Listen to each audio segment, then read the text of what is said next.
오늘 사랑이란 것 그리고 믿음이란 것에 대해서 저희가 좀 생각을 아주 짧게 좀 나눠 보려고 합니다. 웃으셔도 돼요. 뭐 짧게 나눌 거니까. 어 빌레몬이라는 사람의 이름이 그 뜻이 뭐냐면 사랑을 간직한이란 뜻이에요. 그러니까 여러분 보통 보면 우리 필라델피아 미국의 그 도시 이름 그 있죠? 그런 어떤 필 요 단어가 들어가는 게 필로소피 이런 것처럼 사랑의 어원을 두고 있습니다. 그래서 필레몬 그러면 사랑이 뭔가 관여되는 건데 이 빌레몬 그러면 사랑을 간직한 사람 그러니까 사랑과 굉장히 깊은 연관이 있는 이름을 갖고 있습니다. 뭐 그게 뭐 유행처럼 뭐 번졌는지 모르지만 이 필자로는 이게 많죠. 그때 당시 사람들은 빌레몬뿐만 아니라 뭐 빌립보 뭐 이런 도시 이름까지도 그렇게 돼 있는데 이런 사랑이 사실은 인류 역사의 사람들 사이에 해결하지 못하는 계속 난제가 아닌가 생각이 들어요. 사랑이 뭡니까? 고린도전서 13 장을 얘기하시면 와 정말 신박한 답입니다만 드라마나 가요의 어떤 제목들 이 사랑이 정말 많은 주제가 되죠. 그러니까 우리나라 노래를 어느 분이 이제 분석했는데 이별에 대한 거를 참 많이 노래해요. 예전부터 아주 오래전 역사가 계속 이별에 한이 있는 민족이다 이래서 이별을 하는데 사실 그 이별이란 것도 사랑이 전제된 다음에 이별이잖아요. 그러니까 이 사랑은 인류가 정말 뭐 그게 믿음 안에서든 아니든 간에 역사 안으로 역사적으로 계속해서 노래되어 왔던 겁니다. 자 거기에 우리 그리스도인들은 이 사랑이 정말 우리 사랑의 종교라고 그리스도인들은 기독교를 그렇게 보고 있고 모두가 이제 사랑의 종교로 알죠.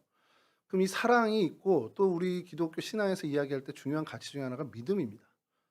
그러니까 믿음, 소망, 사랑 뭐 이렇게 할 때도 항상 나오는데 오늘 이 빌레몬서 1장 1 절에서 7 절을 보면서 사랑과 믿음이 이 빌레몬에게 있는 것이 사도 바울에게 큰 기쁨이 되는 그 이야기를 오늘 좀 주제로 삼고 하려고 해요. 사랑이 저 사람이 사랑을 갖고 있고 저 사람이 믿음을 갖고 있는 것이 이 멀발치에 있는 사도 바울에게 큰 기쁨이 됐다라는 것. 이게 뭐 쪼끔은 이제 좀 생각할 필요가 있는 거죠.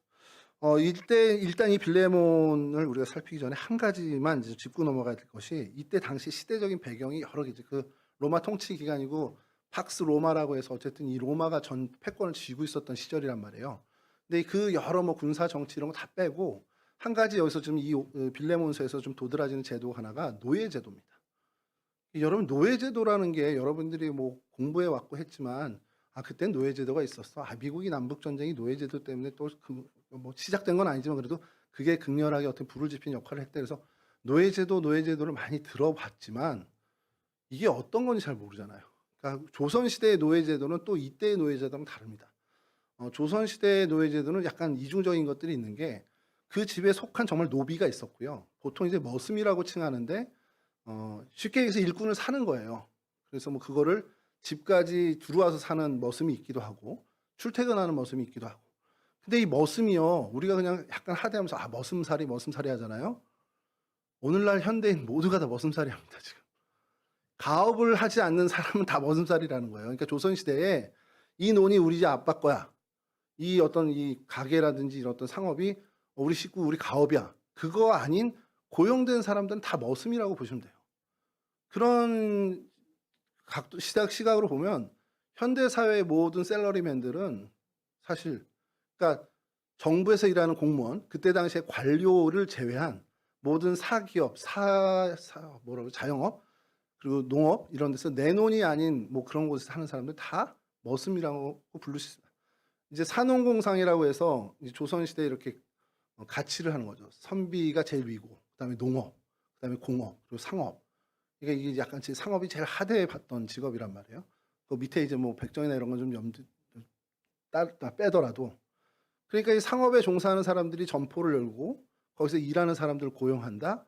이거 다 머슴이고 농업하는 사람이 내 논이 아니다. 근데 사람을 써서 이걸 한다. 집안일도 마찬가지고 그럼 다 머슴인 겁니다. 이게 조선시대의 약간의 노예제도라고 우리가 오해하고 있는 건데 노예제도는 완전히 속한 노비들 그런 거고요. 그래서 왜 도망가면 추노꾼 시켜가지고 언녀나 뭐 그 드라마 있었잖아요. 그것처럼 그런 노비와는 좀 이중적으로 지내고 있던 거죠. 농업 안에서도 좀 다른 것이 소작농은 좀 이 머슴과는 달라요. 그건 일정부로 하청, 오늘날의 하도급이라고 좀 보시면 되고. 이게 좀 복잡한데 이거 빨리 우리 시간 상에서 좀 패스하고 그러나 이 팍스 로마 제국에 있었던 이 노예 제도는 이 조선 시대나 약간 합리적이었던 노예 제도 이거 완전히 다른 겁니다. 그냥 정말 말 그대로 내 재산이고, 그러니까 죽여도 상관없고 해코지해도 상관없고 어떤 뭐 범죄를 얘한테 가해도 내 거면 상관이 없는 거예요. 그러니까 쉽게 얘기해서 제가 어릴 때 장난감을 이렇게 갖고 있는데 로봇 장난감을 많이 가졌겠죠. 저도 어렸을 때 남자애니까. 그 아버지가 새 로봇 장난감을 갖다 줘요. 그러면 그 전에 있던 로봇은 나쁜 놈이 되는 거고 새 거는 좋은 놈이 되는 겁니다. 막 그래서 한 오랜 시간 갖고 놀잖아요. 아버지가 또 새 장난감을 갖다 줘요. 그럼 걔가 좋은 놈, 착한 놈이 되고 얘는 또 이제 악역, 빌런이 되는 겁니다. 그렇게 놀았어요. 빌런이 되면 얘는 어떤 취급을 받을까요? 그 전에 주인공으로 있을 때랑 전혀 다른 취급을 받는데 한 방 맞고 팔 떨어지고 한 방 맞고 다리 절고 이렇게 돼요. 누가 저한테 뭐라고 할까요? 그거 가지고? 저희 아버지 어머니도 아무 소리 안 하고 저희 형도 아무 얘기 안 합니다. 그런 노예 제도였어요. 내 종이야? 아 심심해. 오늘은 한번 제 고문이나 해볼까? 고문해. 약간 정신 이상자들이 있었겠죠.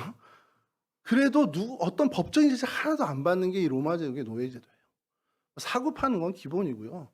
어떻게 해서 뭐 신체적 어떻게 보면 장애를 일으키겠다? 도덕적으로도 비난을 안 하는. 뭐 이렇게 지금은 도의적으로라도 뭐 비난을 해야 되는 그런 것들도 없던 노예 제도입니다. 그러니까 우리가 생각하는 정말 상상 이상의 노예 제도였어요.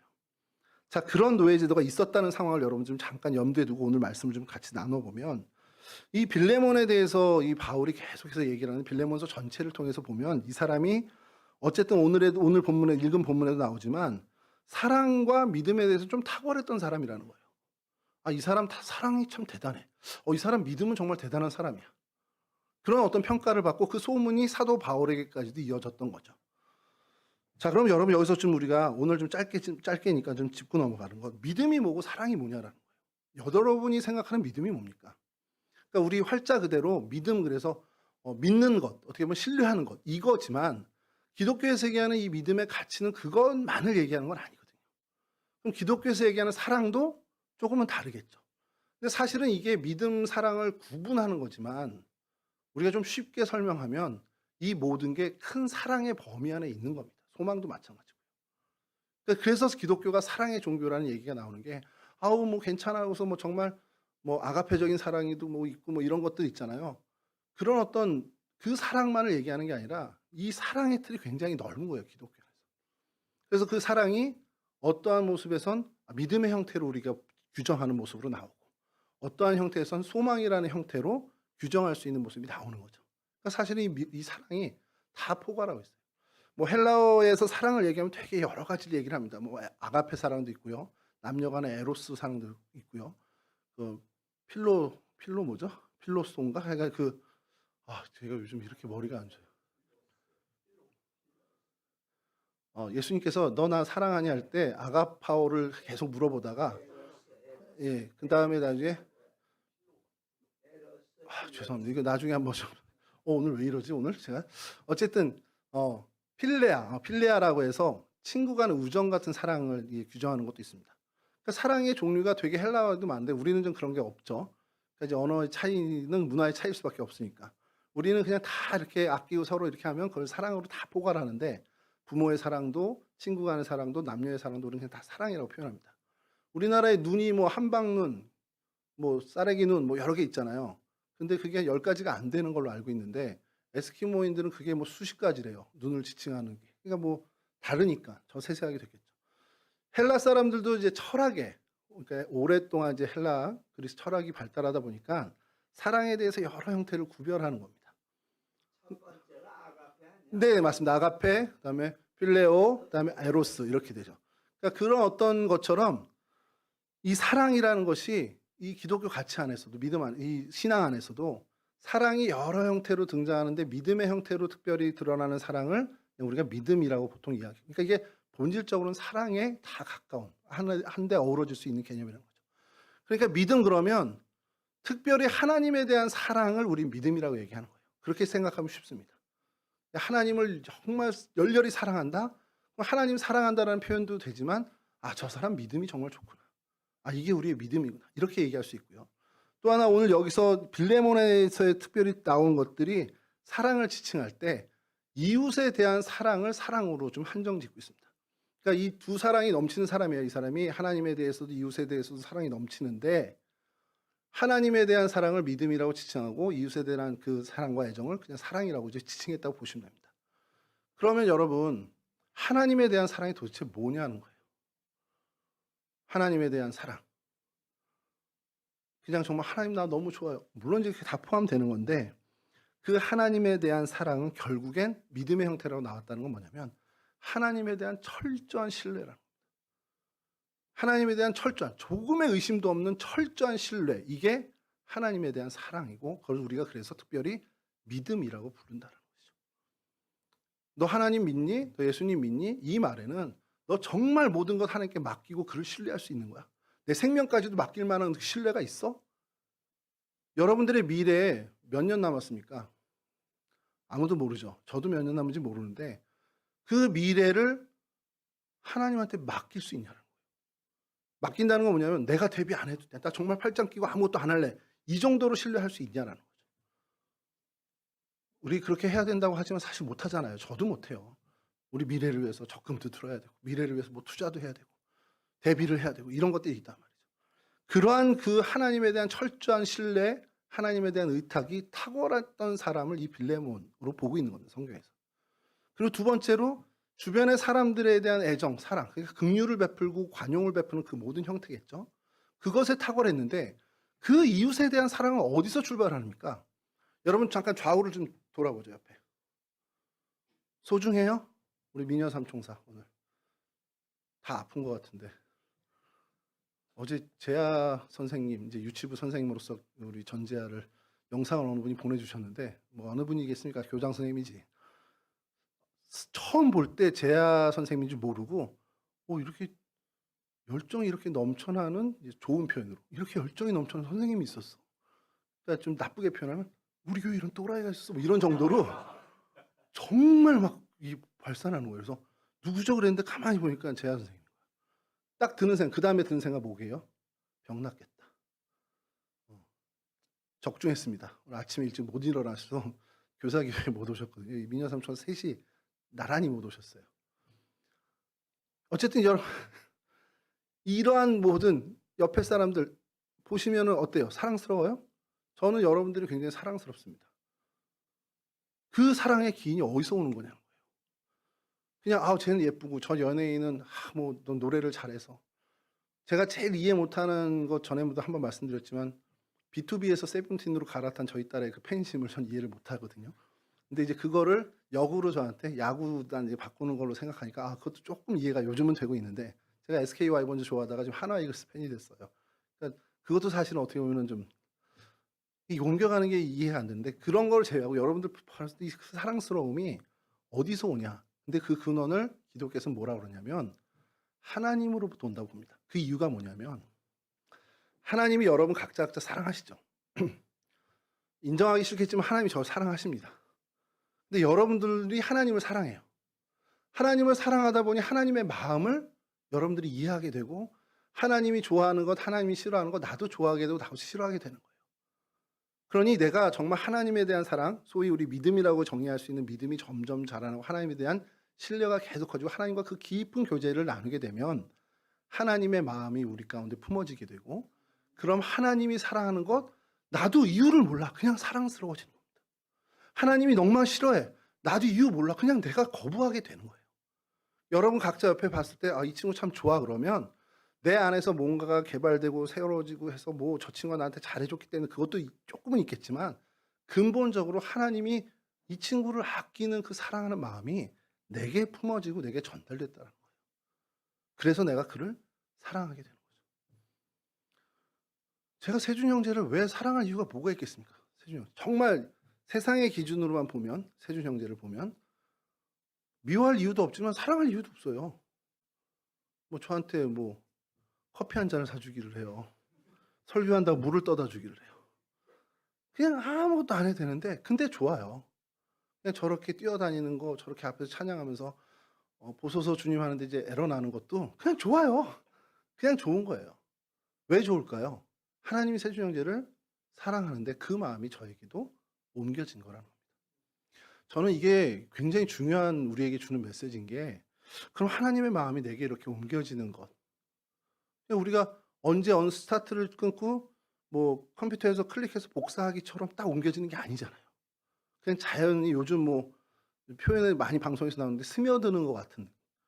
제가 파페퍼 포 메모라이즈라는 책을 예전에 보게 됐는데 그때의 본 구절 중에 다 까먹었는데 한 에피소드를 지금까지 제가 잊지 못하는 게 야구랑 관련됐기 때문일 수도 있지만, 자, 이 주인공이 있어요. 어릴 때 A라는 친구랑 계속 사귀었습니다. 같이 잘 지냈어요. 이 친구 A라는 친구가 좋아하는 게 야구장에 가서 아이스크림을 먹는 거예요. 그래서 그냥 어울리다 보니까 그냥 자연스럽게 야구장도 좋아하지도 않는데 따라가게 되고, 그래서 이 친구가 아이스크림을 자주 사 먹다 보니까 같이 아이스크림을 먹게 됐다라는 거예요. 그렇게 시간이 오래 갔어요. 근데 이제 우리가 뭐 다 어릴 때 친구들이 다 같이 자라면 좋겠지만 이제 이별을 할 수도 있죠. 그래서 세월이 지나서 이 친구가 이제 떠나가고 이 A라는 친구가 이제 C라는 친구를 만나게 된 겁니다. C라는 친구를 새롭게 만났는데 어느 날 문득 보니까 내가 이 C라는 친구와 야구장에서 아이스크림을 먹고 있던 거예요. 근데 이 C라는 친구가 야구를 좋아하고 아이스크림을 좋아하는데 그게 아닌 거거든. 내가 자연스럽게 이 A라는 친구랑 어울리다 보니 내가 야구장에 가서 아이스크림을 먹는 게 내 안에 스며들게 됐고, 그게 이 자연히 C라는 친구와 어울리다 보니 그 행태를 이 친구도 나와 같이 하다 보니 같이 야구장 가서 아이스크림을 먹게 되더라고요. 전 이게 우리 신앙의 굉장히 중요한 포인트라고 생각합니다. 여러분들이 하나님을 언제 하고 하나님 나한테 정말 임팩트 있는 어떤 뭐 표적을 주세요. 오늘 담임 목사님 설교에 표적이 강조됐잖아요. 우리 인생에 굉장히 중요한 포인트가 됩니다. 정말 그 표적이 우리 가운데 우리 인생 가운데 한번 오면요, 정말 그거 품고 평생 가져갈 수 있어요. 사실 그게 중요한데 그것만큼 저희들이 또 소중히 여겨야 되는 게 하나님과 일상에서 늘 가깝게 지내며 하나님의 마음이 내 마음에 스며들게 하는 거예요. 제가 우리 오늘 최 집사님하고 임원회 시작할 때 잠깐 그 얘기를 나누는데, 저는 예전부터 무선을 좋아했습니다. 그러니까 와이파이 이런 거 처음에 노트북 나왔을 때 와이파이 뭐 랜선 안 꽂아도 된다고 막 열광을 했어요. 핸드폰으로 인터넷 브라우징을 볼 수 있다는 그 아르고폰이라는 게 나왔어요. 여러분 모르지만 그냥 몰라도 됩니다. 인터넷 브라우징을 볼 수 있대. 무선으로. 별로 충격을 안 받는구나 스마트폰 세대라. 인터넷을 무선이 없이 볼 수 있다는 건 혁명이었습니다. 저는 그때 그 이제 딜레이도 있고 막 다 뭐 블루투스도 보면 막 딜레이 생기고 이래요. 근데 그래도 무선이 너무 좋았어요. 왜 그러냐면 유선은 너무 명확한 거야. 이게 뭐냐면 신앙생활에서도 하나님이랑 어떤 우리가 관계가 유선으로 연결되면 행동도 이제 부자연스럽고 계속 그렇잖아요. 그러니까 저는 예배당 예배를 유선이라고 좀 생각을 해요. 하나님과의 관계에서. 이건 유선이에요. 이것도 중요합니다. 이게 중요하지 않다는 얘기가 아니라 정말 이건 메인이고, 근데 우리가 삶의 현장 나갔을 땐 그 선이 없어. 그러니까 무선이 필요한 거야. 그러니까 하나님과 그 무선, 하나님과 늘 공유하면서 일상생활에 정말 스며드는 하나님의 은혜를 우리가 경험하는 게 굉장히 중요하다라는 거예요. 뭐 쓸데없는 무선, 유선 얘기를 했지만 보이지 않는, 유선은 보이잖아요. 근데 너무 명확하게 예배당 오면 하나님의 존재가 느껴지잖아요. 그 유선처럼. 근데 삶의 현장 가면 보이지 않는 하나님이거든. 그러니까 잘 모르겠어. 근데 그 무선 와이파이가 이렇게 눈에 보이지 않지만 망이 있는 것처럼 하나님의 은혜가 있다라는 걸 우리가 느끼고, 그래서 채널을 맞춰 접속하고 이렇게 하자는 그런 어떤 신앙생활이 우리에게 필요하지 않겠냐는 거예요. 그렇게 하나님과 교제를 늘 하게 되면 하나님의 그 은혜가 스며들게 되고 하나님의 마음을 품게 돼서, 야, 내가 사랑하는 이 존재, 이 사람인데 너도 그럼 같이 사랑해 줘야 되지 않겠니? 이런 하나님의 마음을 내가 품게 된, 그게 빌레몬이 갖고 있던 사랑이라는 거예요. 그래서 그 사랑이, 그 하나님에 대한 믿음과 사람에 대한 사랑이 얼마나 탁월했으면 사도 바울에게 소문난 걸 둘째치고 2024년을 사는 우리에게도 소문이 난 거예요. 놀랍지 않습니까, 여러분? 2000년 전에 그 사랑과 믿음에 탁월했던 사람이 2000년이 지난 우리한테도 빌레몬 사랑이랑 뭐 믿음에 탁월했대. 우리가 어떻게 알아요? 성경에 기록돼서 하는 거잖아요. 성경에 기록된 건 하나님 말씀이고 하나님이 그만큼 인정해 주셨다는 겁니다. 얼마나 놀라운 겁니까? 그 정도로 탁월한 사랑과 믿음의 사람이었다는 거예요. 저는 이게 제가 어릴 때 고3 때 첫 여자친구에게 받은 편지가 자꾸 떠오릅니다. 이런 거 할 때마다. 비밀입니다. 우리 딸은 뭐 입을 다물어 주겠지만, 그 친구가 이렇게 편지를 썼는데, 엽서인데 써줬는데 그리스도의 향기라는 제목으로 글을 써줬어요. 장로님 딸이었고 저는 이제 신학교를 가겠다고 막 다짐했던 친구니까 저를 좋게 본 거죠. 그리스도의 향기는 냄새와 다릅니다로 시작된 문구입니다. 다 기억 안 나요. 근데 냄새는 우리를 눈살 찌푸리게 하지만 향기는 우리를 웃음 짓게 합니다. 그게 이제 제일 포인트였습니다. 저희가 그리스도의 향기를 품자, 그리고 그리스도의 향기를 바라자라는 표현을 하는 이유도 여기에 있어요. 그리스도의 냄새를 품자라는 표현 들어봤습니까? 조금 좀 격이 떨어지거든, 그렇게 되면. 향기와 냄새 같은 본질이에요. 사실 이 어떤 분자들이 확산돼서 코에 어떤 세포들을 자극하는 건 똑같은 거지만, 어떤 자극은 웃음 짓게 하고 기분을 좋게 하고 어떤 자극은 사람을 찡그리트린다는 거. 근데 이 빌레몬의 사랑과 믿음에 대한 소문이 어떤 형태였냐? 향기의 형태이기 때문에 그것이 바울에게 기쁨을 주게 되고 2024년을 사는 저희에게도 좋은 예로 이렇게 말씀 가운데 나누게 되는 것이 된다는 거죠.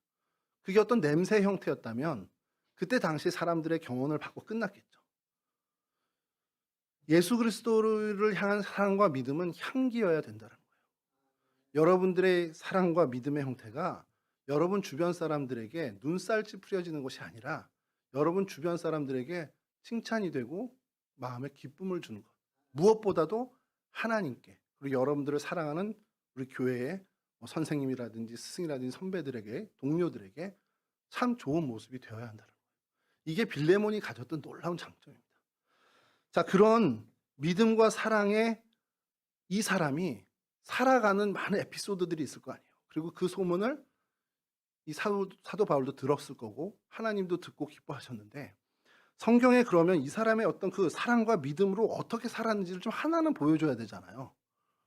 뭐 전승에는 좀 나와요. 이 사람이 골로새 지역 감독이 돼서 나중에 순교했다 이런 게 있는데, 그거 말고 좀 성경에 뭔가 우리가 좀 실제적으로 좀 하나님 믿음과 사랑으로 살아가는 모습 좀 봤으면 좋겠습니다. 그게 뭐냐면 아까 처음에 말씀드렸지만 노예제도죠. 노예제도는 그 시대의 시대 정신입니다. 시대의 가치관이에요. 오늘날의 시대의 정신과 가치관이 뭘까요? 민주주의는 역시 저쪽에서 자본주의. 이게 무선이에요, 이게. 와이파이.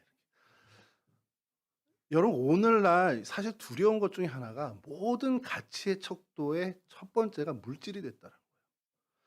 전에도 한번 설교 중에 말씀드렸지만 예전에는 사람을 소개할 때나 사람을 이렇게 보는 가치관에 이 사람이 인품이 참 좋구나, 이 사람의 인격이 어떻구나, 이런 것들도 가만히 되고, 이 사람을 평가할 때 어떤 직업도 평가하죠. 이 사람이 어떤 직업을 가졌어, 이 사람 집안이 어때, 이런 게 있어요. 그러니까 그 전에 결혼 배우자를 찾는 조건에 그때의 우선순위는 집안이었습니다. 집안 대 집안의 결합이라는 사회에서. 그래서 예전에 드라마는 뭐 집안 차이가 너무 많이 나 뭐 이래가지고 이렇게 되는 것도 있었잖아요. 근데 그 다음에 시대 어떤 시대로 바뀌었냐면 우리나라가 이제 그 자녀 교육열이 세계 최고잖아요. 그러니까 그거에 덧맞춰서 이 사람에 대한 평가가 학력으로 갔던 시대가 있었습니다.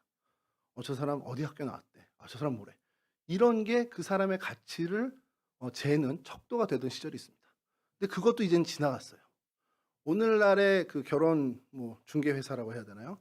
매칭 프로그램이든 이게 하는 것들이 제일 큰 우선순위들은 가장 큰 배점이 된 게 뭔지 아세요? 다음은 외모가 될 것 같아요. 제가 볼 때. 요 기준 다음에는 우리 다음 세대에는 외모로 가지 않을까라는 생각을 하는데, 어쨌든 현재는 이 사람의 연봉입니다. 그러니까 이 사람들에 대한 가치를 어떻게 매기냐? 연봉이 얼마야? 얼마짜리야? 직장도 필요 없어. 대기업 상장해서 다 필요 없고 연봉이 이래서 얼마인데. 이게 이 사람의 가장 큰 가치 척도가 돼요. 그러니까 이만큼 오늘날의 시대는 물질, 성경에서 이야기하는 만모니즘, 굉장히 큰 우상 중에 하나죠.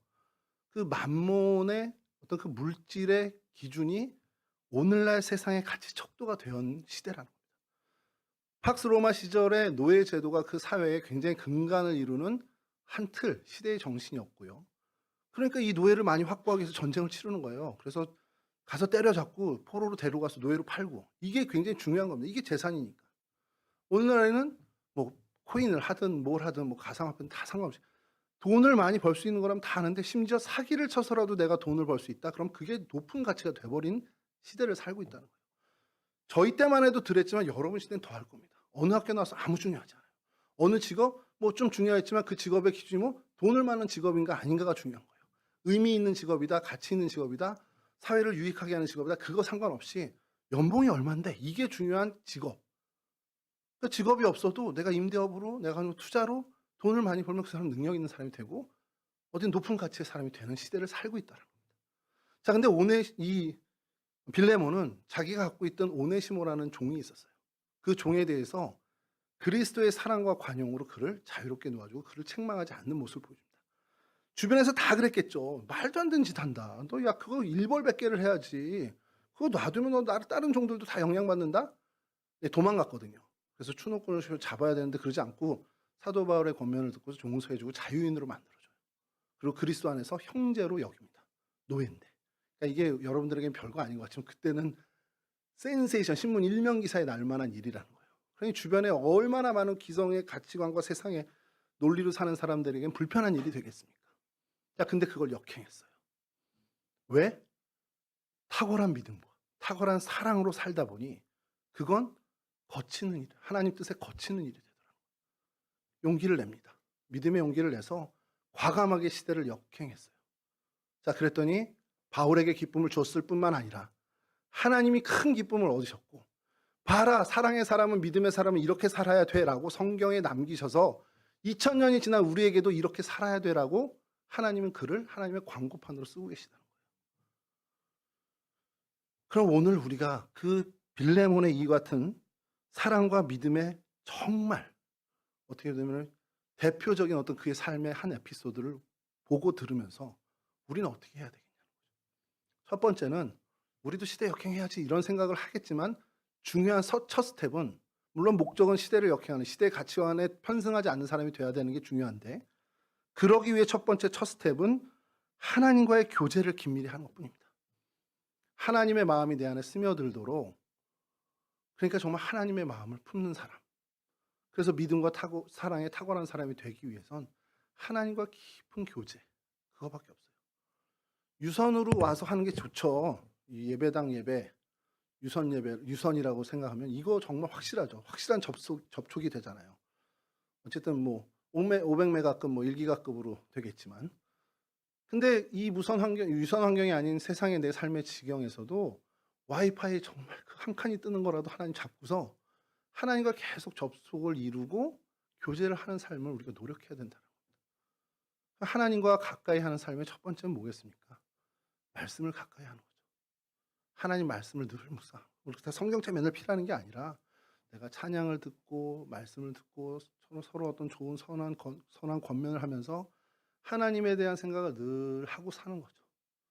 그렇게 하나님과 교제, 깊은 사귐을 갖는 것. 그렇게 해서 하나님의 마음을 품게 되면 하나님을 향한 믿음, 사람을 향한 사랑에 탁월함을 갖는 인생이 될 수 있다는 거예요.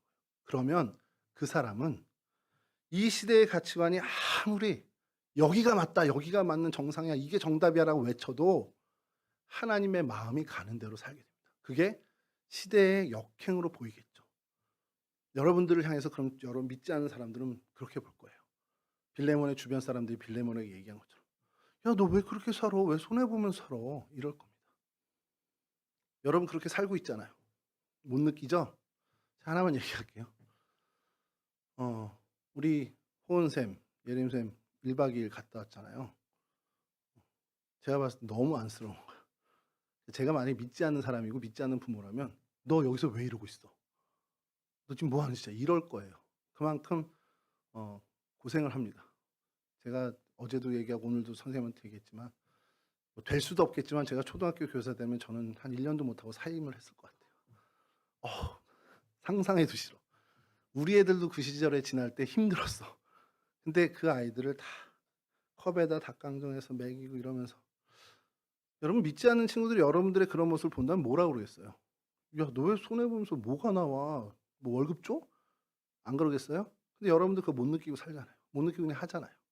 물론 엄마 아빠가 시켜서 하는 걸 수도 있어. 난 잘 모르지만. 근데 하잖아. 재하 선생님 어제 거의 반쯤 나가서 이렇게 애들하고 그 꼬마 애들이 샤워기 같아. 막 이렇게 물 틀어놓으면 이렇게 하는 애들처럼. 그런 애들 막 잡아가면서 같이 믿지 않는 친구가 만약에 보면 야, 너 왜 그 시간에 그 황금 같은 토요일에 거기 가가지고 뭐 해? 뭐 알바비 받아? 물어보겠죠. 그 친구들은 이해 못해요. 여러분들의 이런 어떤 봉사나 그런 헌신의 현장. 이해 못합니다. 진짜 이해 못합니다. 여러분들 이렇게 종교 생활이니까 뭐 관여 안 할래 이럴 수는 있죠. 그렇게 나이스하게 할 수는 있겠지만 이해 못합니다, 그들의 가치관. 근데 여러분들은 그걸 의식하지 않고 살고 있잖아요. 시대를 역행하고 있습니다. 요런 작은 시대의 역행이 여러분들의 인생에 계속 확장되는 거죠. 하나님이 기뻐하시는 일이니까 난 그거 할래. 근데 시대의 역행이래 이게. 상관없어. 하나님이 좋아하시는데 하나님 마음에 기쁨을 드리는 일이라면 나 할래. 근데 세상 사람들이 볼 땐 그건 쟤는 시대착오적인데? 쟤는 왜 이렇게 역행하면서 살아? 오늘날 가치관은 전혀 다른 사람을 살잖아. 이렇게 되는 거예요. 여러분 대표적으로 11조라는 헌금이 그래요. 제 친구 중에 하나 대표적으로 저한테 얘기하는 게 10분의 1을 내고 어떻게 사냐는 거예요. 세금도 내고 10분의 1도 내고. 그거 안 되지. 근데 그거를 아무 서슴 없이 하는 신앙생활을 하는 주변에 얼마나 많은 사람이 있습니까? 세상의 기준으로 보면 정말 말도 안 되는 거죠. 주일에 가게를 안 연대. 주일에 일 안 한대. 자영업을 하는 사람들이 볼 때는 이해가 안 되는 일이죠. 전체 주 중에 30에서 40%의 매출이 주일에 이루어지거든요. 거의 대부분의 자영업 특성에 따르면 다르겠지만. 그러니 그걸 보기에 말도 안 되는 거죠. 근데 게다가 거기 10분의 1을 소득의 10분의 1을 헌금 내? 세상 사람들은 이해하지 못하고 또 심지어 또라이라고까지 얘기할 수 있습니다. 근데 우리는 그게 자연스러워요. 난 그렇게 살아왔고 그게 하나님께 기쁨을 드림을 알고 있고 난 그래서 하나님께 기쁨을 드리는 삶을 선택해서 살아요. 이게 시대 역행인지 난 몰라. 시대착오적인 건지 난 관여 안 해. 몰라. 그냥 내가 사랑한 하나님의 기쁨을 위해서 난 살아갈 뿐이야. 근데 세상 사람들은 그거를 어떻게 보면 시대의 역행으로 보는 어떻게 보면 굉장히 놀라운 혁명적인 삶을 사는 거죠. 말씀을 이렇게 준비했는데 오늘 여기 앉아있는데 우리 혜린 쌤이 재미난 얘기를 해줘서 야 이건 다음에는 요 주제로 설교하면 꼭 해야 되겠다.